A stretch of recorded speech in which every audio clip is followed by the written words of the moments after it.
I will say that Bernie Sanders made Before this exchange escalates, it's important to understand what's at stake.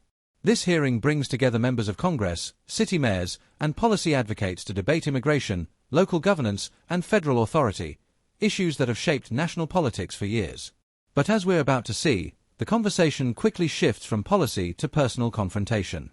Tonight, we're breaking down not just what was said, but what it means, and how rhetoric can sometimes overshadow substance in one of the most powerful rooms in American democracy. You guys are crazy! You're an animal! Get a job!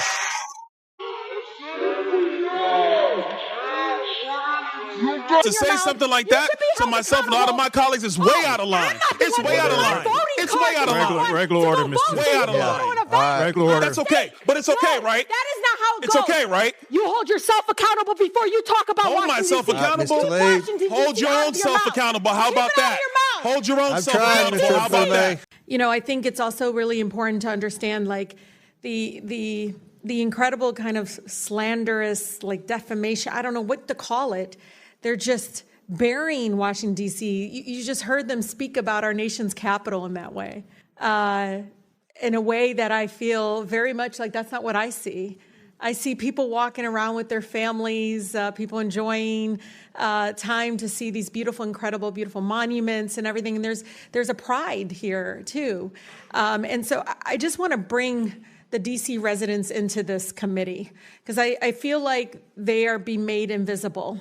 And this really ugly picture that is not reflective. And I'm from Detroit. I've seen it happen to my city, and it's despicable in a way that I feel like really goes up against our values.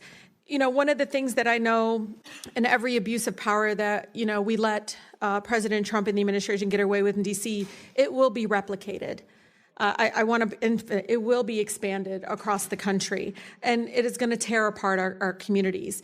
You know, Mr. Jackson, I talked to you about a little bit about this, but I think it's important to understand that we do have a mental health crisis, that we have a housing crisis, affordability crisis. Can you police any of those away? No. You can't police away homelessness. And the way they talk about our homeless neighbors is no wonder there's violence increasing towards homeless neighbors. I see it already, the brutality of it. When we see housing costs go up, when we see, again, the lack or dismissiveness of the mental health crisis that we continue to grow. And it's not just this administration, and the previous administrations as well. No one has moved with the urgency that is needed.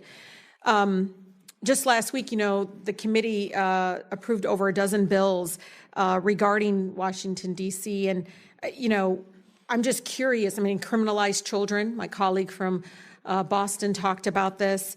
It basically interfered with legislation already passed by the local government. Was anyone on this panel consulted? Any of you? Raise your hand if you were consulted on any of these bills. Yeah. We were not. One of the things that, AG, I've been listening to you. One of the bills actually eliminates your position completely. What effect would that have? Completely eliminating your position in regards to be able to do the job that you do to protecting all the families in Washington, D.C.? We'll start with the fact that more than 70% of the residents of the District of Columbia overwhelmingly voted for having an independent elected attorney general. That's right. And that's a recognition of the fact that when an attorney general is directly accountable to the people, directly responsive to the people, we are much better at doing our job in terms of addressing housing affordability and conditions in slumlords, seniors and consumers who are being scammed, addressing the issues that are most important to D.C. residents, because I am accountable to them. I read wage theft is an issue, workplace discrimination. There's a number of issues that need to be addressed, and they're not going to address that. They want to paint you all as this ugly, dark, all just out in the street. The way it's just unbelievable because they all live here. I don't see it.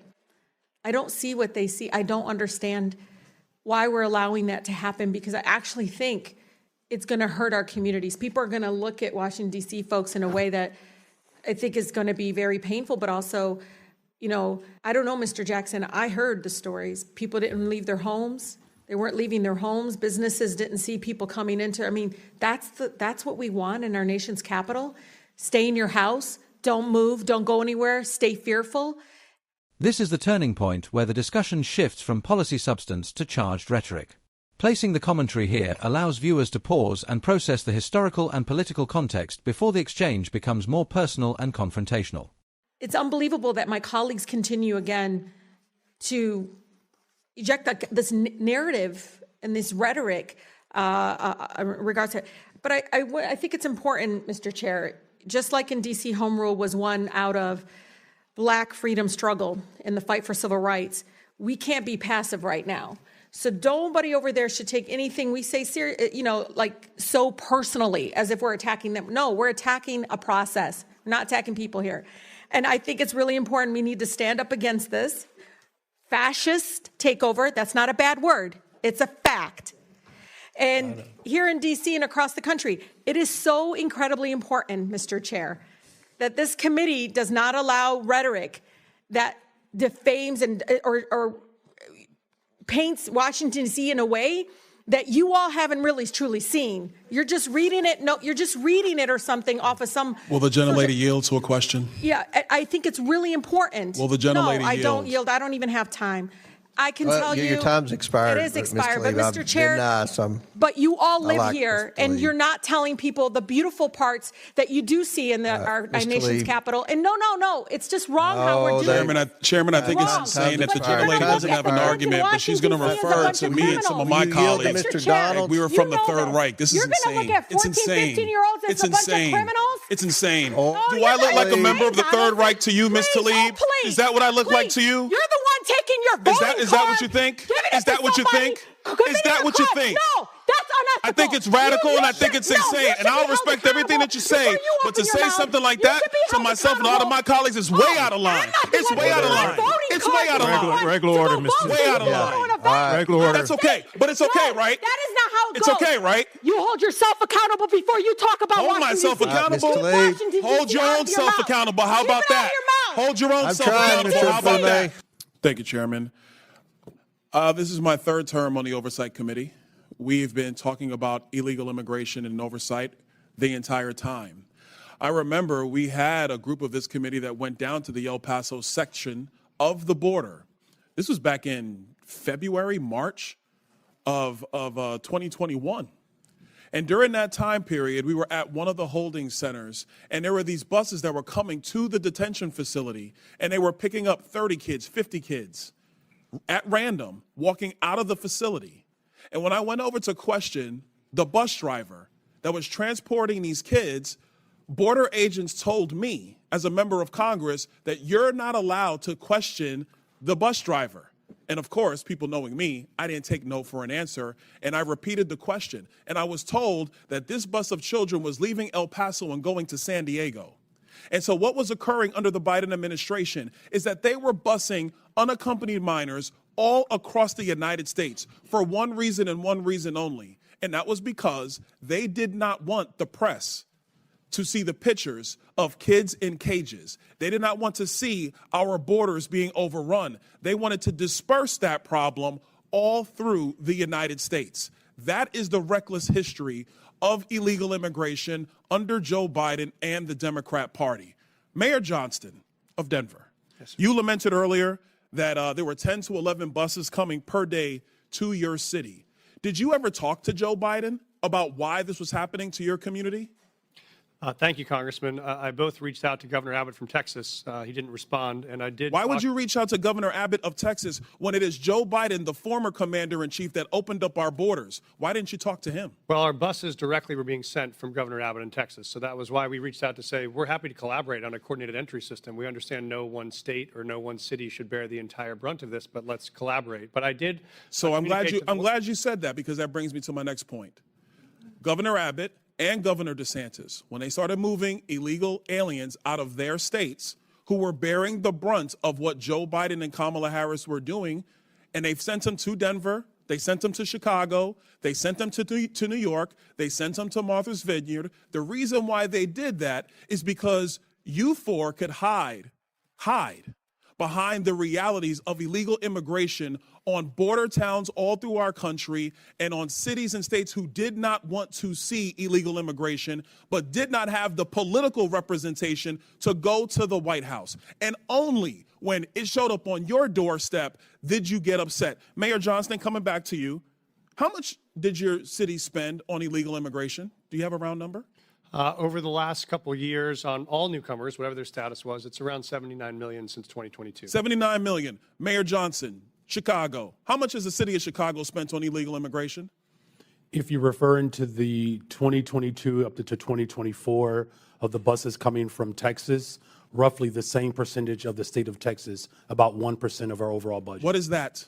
Because I don't have the city's budget in front of me. Numbers. It's 1%, and if you want the actual calculation, we can make sure someone... You're the mayor. You don't have the math in front of you. It's 1% of the overall budget over the last 4 years. That's why you're a failing which mayor. is Mayor the same Adams, number that how was much did sent the city from us of New York from the actually state spend of on Texas. illegal immigration?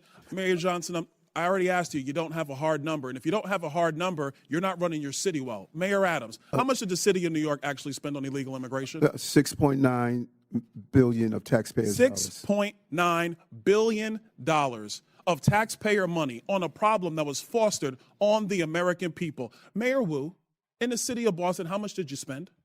We don't ask about immigration status and delivering city You don't services, ask so about we how don't much have money that the city number. of Boston has spent on illegal immigration? We Are don't you out of your distinguish mind? between immigration status. Do you as manage part your of our budget city or not, policies. Mayor Wu? That is how we keep Mayor our city Wu, safe. do you manage we your have budget or the not? numbers to prove it. I manage my budget. I have a AAA bond rating dating back 10 years. So to the city of Boston, budget. just understand that your mayor does not care how much of your resources she has spent on people who are not citizens The city of of Boston the city of is Boston. sick of having I'm reclaiming people my outside time. Boston Mr. telling Bear, us what Mr. we Bear, I have need. a question for you because I understand Cato's perspective when it comes to illegal immigration.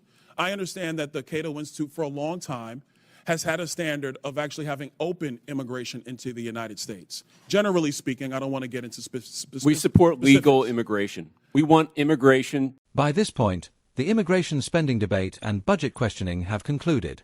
This placement allows you to summarize both perspectives, frame the broader implications, and transition smoothly into a professional wrap-up and call to action. Let me ask you this question, because one of the great libertarians of the modern era, Milton Friedman, famously said, you can either have open borders or a welfare state, but you have to choose. Mr. Beer, what do you choose? Milton Friedman said he wanted to allow illegal immigration to continue. I disagree with Milton Friedman's position on that. We should have legal immigration and build a wall around the welfare state, not around the country. That's in the best interest of taxpayers. And I would argue that under the current system where you have sanctuary cities popping up, it is not possible to build that wall. So America has to choose. Mr. Beer, you're done. America has to choose between securing our nation or protecting the taxpayer. I choose secure the nation. I yield back.